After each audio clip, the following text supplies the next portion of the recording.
Hello, ladies and gentlemen, and welcome back to the podcast, and welcome to your Friday Night Smackdown post-show, man. And there is a lot to talk about with today's episode. Some good, some bad. Honestly, I think, after watching SmackDown, man, I can definitely tell you that SmackDown does not need to be 3 hours long. I don't know why the powers that be chose to have SmackDown 3 hours long. The show is absolutely and utterly boring. The time does not need to be 3 hours. We had a couple of things that happened on the show. We obviously hear from Randy Orton, pretty much hyping up their matchup between Orton and Rhodes going into WrestleMania.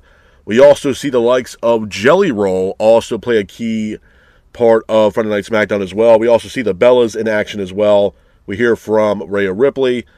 We also have, like I said, Jelly Roll in a matchup as well on SmackDown. We have Carmelo Hayes having a U.S. Open challenge. And we also hear from Jacob Fatu as well. So we'll talk all about that in today's episode, man. But let's start off tonight. We have the Viper, Randy Orton, coming out to the ring, grabs a microphone. Orton says that 2 weeks ago he stood in the ring with Rhodes, and that Rhodes said that Orton needs to be the best Orton he could be. Orton says that Rhodes wanted him to be the Viper and to start listening to the voices. Orton then says that he's been thinking about his 15 World Championship, his legacy. Orton says that now that he's listening to those voices, he cannot be held responsible for what happens next. Orton says, though, there is one person outside of his head that he has been listening to a lot. After this, Orton is interrupted by none other than Matt Cardona. Orton then says Cardona is lucky to even have a job at this point, and then Cardona attacks Randy Orton in the middle of the ring. Looks like Matt Cardona has some unfinished business with the Viper, Randy Orton. And moving on from that, we have SmackDown General Manager Nick Aldis backstage. He's talking with none other than Trick Williams. Aldis then says that he gives Trick Williams a WrestleMania match. After this, Nick Aldis and Trick Williams are interrupted by Sami Zayn. Zayn then asks Aldis, what about him? What about me at WrestleMania? A match at WrestleMania. Aldis then tells Zayn that he has been through tough times and that he doesn't have a match at WrestleMania this year. After this, then Zayn quickly attacks Trick Williams backstage. So it looks like right now there's no matchup for Sami Zayn at this year's WrestleMania. Moving on from that, we have a women's tag team matchup. It is the Bellas, Nikki and Brie, taking on Alexa Bliss and Charlotte Flair. Both teams come out to the ring, but the lights go out, and Nia Jax and Lash Legend are here. They pretty much disrespect Alexa Bliss, Charlotte Flair, as well as the Bellas, and letting them know that they're at the top of the women's division, tag team division. But the match itself between the Bellas, Bliss, and Flair, it was a decent match. It was a back-and-forth matchup between both teams, with the Bellas keeping the pace of the match. Lash Legend, though, who was ringside with Nia, attacks Alexa Bliss. This allowed the Bellas to go for the cover, pins for the 3, and your winners of the match are the Bellas. After the match, though, Nia Jax and Lash Legend attack Flair and the Bellas. Lyra Valkyria and Bayley are here, and Lyra and Bayley attack Nia Jax and Lash Legend. Some interesting stuff there between Lyra and Bayley, as well as Nia Jax and Lash Legend. Moving on from that, we have Rhea Ripley. Rhea Ripley comes out to the ring, grabs a microphone. Rhea says that she didn't expect integrity from Jade Cargill. Rhea says that she didn't expect Meechin and B-Fab to be joining Jade as well. Rhea says that she's ready for a fight, though. Jade Cargill then says she comes out to the ring with Meechin and B-Fab. Jade says that Rhea sounds slick for someone who got dropped last week. Meechin then tells Rhea to shut up and that it is not her show. Meechin then mocks Rhea. Jade says that Rhea is a guest on SmackDown. She's not even a part of the SmackDown roster. Jade then says B-Fab wants a match tonight against Rhea, which gets us into an impromptu matchup between Rhea Ripley and B-Fab. I thought the match itself, it was an okay match at best. Back and forth matchup between Rhea and B-Fab, with Rhea keeping the pace of the match. Rhea attacks Meechin, who was ringside. Jade then attacks Rhea. The referee sounds for the bell, and the match ends in a disqualification. Meechin and B-Fab and Jade attack Rhea, with Jade hitting a Jaded on Rhea Ripley in the middle of the ring. Moving on from that, we have Jelly Roll taking on Kit Wilson. I thought it was an okay match. It was a back-and-forth matchup between Jelly Roll and Kit Wilson, with Kit keeping the pace of the match. Jelly Roll hits an atomic drum, followed by Jelly Roll sending Kit Wilson out of the ring. Jelly Roll then hits a belly-to-belly in the middle of the ring, followed by Jelly Roll and Kit Wilson both exchanging in the middle of the ring. Jelly hits a power slam on Kit Wilson for a near fall, followed by Jelly grabbing a book, but Jelly then quickly hits a choke slam on Kit Wilson, pins for the 3, and your winner of the match is Jelly Roll. Hats off to Jelly Roll for getting the win in this matchup. Moving on from that, we have Carmelo Hayes having his U.S. Open challenge, and the person that answers that challenge is none other than Sami Zayn. But before the match even gets started, the lights go out, and it's Trick Williams. Trick Williams comes down to the ring. He is sitting ringside watching this matchup between Hayes and Zayn. But the matchup itself, I thought, was a great match. It was a back-and-forth matchup between Hayes and Zayn, with Zayn keeping the pace of the match. Hayes then hits a springboard leg drop, but Zayn gets up, hits a power bomb on Hayes for a near fall. Zayn then hits a superplex, followed by an exploder suplex into the corner on Hayes. Zayn then goes for a haluva kick on Hayes, but Hayes counters it with a first 48 for a near fall. Hayes then goes for a nothing but net, but then Zayn counters it with a blue thunder bomb on Hayes in the middle of the ring for a near fall. Trick Williams, who was ringside, grabs the U.S. title. He causes a distraction. Trick Williams accidentally hits Hayes. This allowed Zayn to hit a haluva kick on Carmelo Hayes into the corner. Zayn goes for the cover, pins for the 3, and your winner of the match and new United States champion is Sami Zayn. Hats off to Sami Zayn for getting the win in this matchup. Moving on from that, we have Jacob Fatu. Jacob Fatu comes out to the ring. Fatu grabs a microphone, says that he is limping and he is busted open. Cracked ribs, and it all has to do with Drew McIntyre. Fatu then asks what the hell was wrong with Drew. Fatu then says that there's nothing going to hold him down. Fatu then also says that Drew did all that and he's still standing. After that, Fatu says that every week he's going to make a solid promise that he's going to dog walk Drew's punk ass. After that, Drew McIntyre is here. Drew says that Fatu is playing the victim, but Drew says that he is the victim. Drew then says Fatu has stole his title and stole his WrestleMania moment away from him. After this, Fatu and McIntyre are interrupted by Nick Aldis. Aldis says that both Fatu and Drew are not cleared to compete, but Aldis announces that it will be Jacob Fatu and Drew McIntyre at WrestleMania, and that the match at WrestleMania will be unsanctioned. Some interesting stuff there between Drew McIntyre and Jacob Fatu. And moving on from that, we have a women's U.S. title matchup, or a women's U.S. title match, if you will. I don't know if the title was on the line or not. I think it was. But it's Julia taking on Tiffany Stratton. The match itself was a good match. It was a back-and-forth match between Stratton and Julia, with Julia keeping the pace of the match. Stratton hits a handspring back elbow, but Julia hits a running knee for a near fall. Tiffany Stratton goes to the top rope, hits a devastating swanton, landing on Julia for a near fall. Kiana James, who was ringside, she causes a distraction. Tiffany goes for a moonsault, but Julia had her knees up. Julia ends up hitting a roll-up on Stratton, pins for the 3. And your winner of the match is Julia. Hats off to Julia for getting the win in this matchup. And moving on from that, we have Randy Orton taking on Matt Cardona. This is the main event of SmackDown. The match itself, I thought, was a decent match. It was a back-and-forth matchup between Orton and Cardona, with Orton keeping the pace of the match. Orton goes after the injured wrist of Cardona, or the broken wrist, I should say.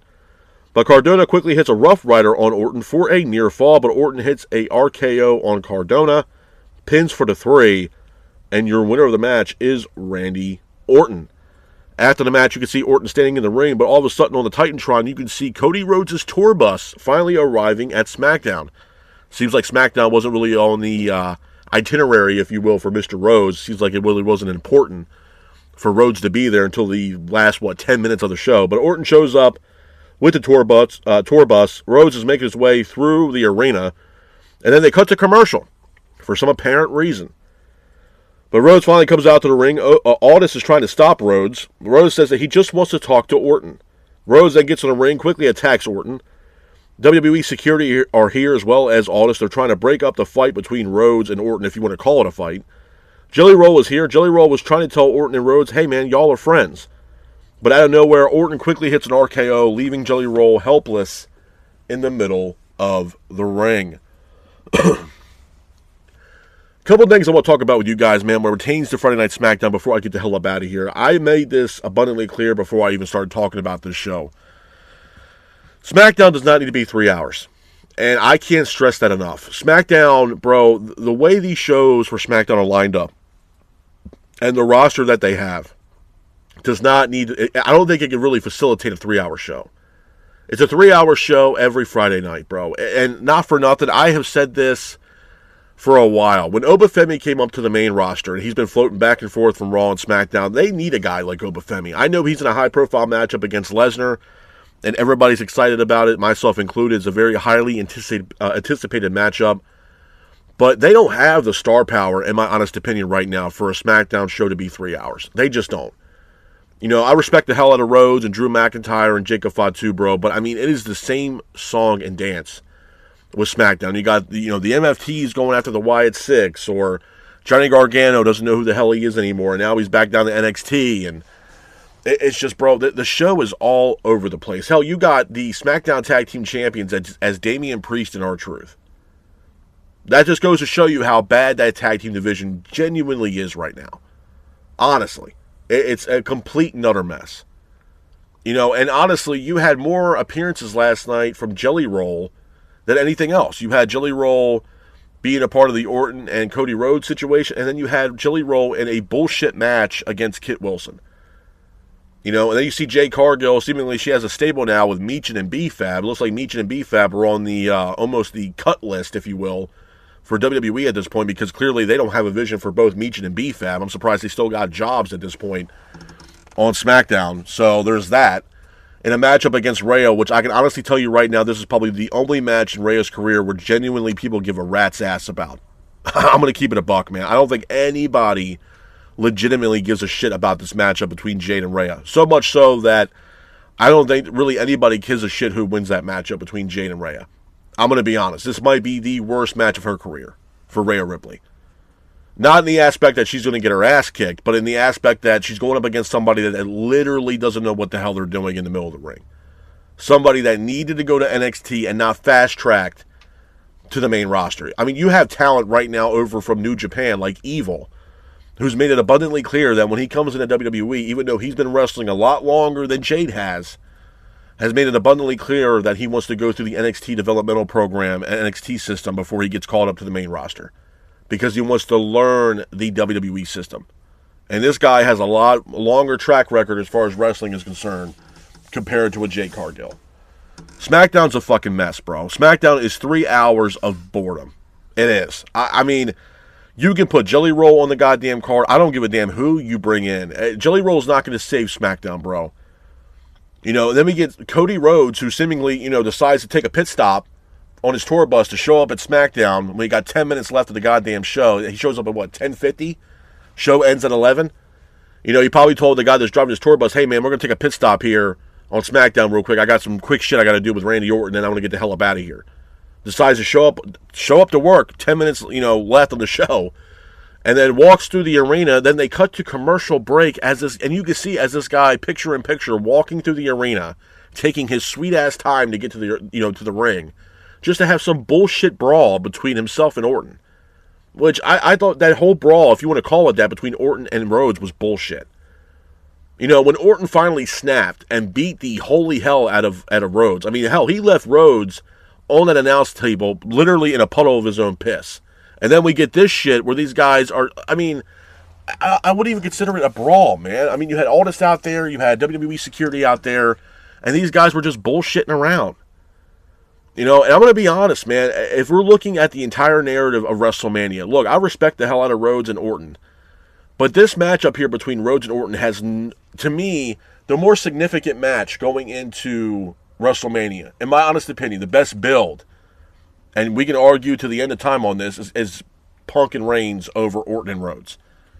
The build-up, the hype-up between Reigns and Punk has been a hell of a lot better than what we got right now with Rhodes and Orton. In my honest opinion, bro. It feels like it's lackadaisical. I feel like they're trying to push this narrative for Randy Orton, and it's just not there, man. It's just not there. We see Tiffany Stratton versus Julia. I'm going to be honest, too. I'm going to throw this out there as well. I think her babyface run's coming to an end. for Tiffany Stratton. There needs to be change for Stratton. And I'm also going to say this. Ever since that Stratton has come back into the fold, and she got medically cleared to come back to compete in WWE, she has been sloppy. I don't know what the hell's going on with Stratton. I've seen a lot of her matches since she's come back, bro. It has been sloppy. She's very precautious now, and it's causing, a lot of botches in these matches. That swanton that she landed on Julia, I'm surprised it didn't knock the wind out of Julia, to be honest with you.